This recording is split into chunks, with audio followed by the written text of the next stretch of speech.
Hello সবাইকে, আমার নতুন একটা ভিডিওতে তোমাদের সবাইকে ওয়েলকাম।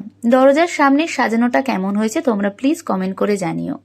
গৃহপ্রবেশের জন্য একদম রুমের যে বাইরে এন্ট্রান্সের দরজাটা সুন্দরভাবে কাকু ডেকোরেট করেছিলেন। যাই হোক, আর এই জুঁই ফুল গোলাপ ফুল আনিয়েছিলাম দীপকে দিয়ে মাথায় দেওয়ার জন্য। আমি আর দীপ সবসময় ম্যাচিং করতে ভালোবাসি, আর দীপও আমার শাড়ির কালার অনুযায়ী সবসময় পরতে ভালোবাসে, কিন্তু এবারে একদম আগে থেকেই চিন্তাভাবনা করা ছিল। কাকু কাকিমাও বলেছিলেন যে সাদার ওপরে লালের পাঞ্জাবি যেন দীপ পরে। আসলে দীপের এরকম ধরনের পাঞ্জাবি আগে কখনো নেই, ও পরেও নি, আর ওকে যে কোনো রঙে বা যে কোনো পাঞ্জাবিতে খুব সুন্দর লাগবে।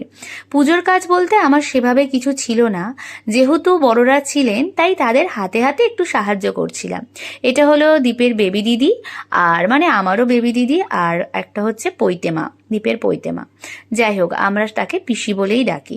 সবাই মিলে বড়দের সাথে বসে বেশ গল্পের ছলে আনন্দ করতে করতে আমরা পুজোর কাজ করছিলাম। এই গৃহপ্রবেশের অনুষ্ঠানে আমাদের বাড়ির সবাইয়েরই নিমন্ত্রণ ছিল, আস্তে আস্তে সবাই চলেও আসবে। আমি না অনুষ্ঠানের সময় মাথায় ফুল দিতে খুব ভালোবাসি।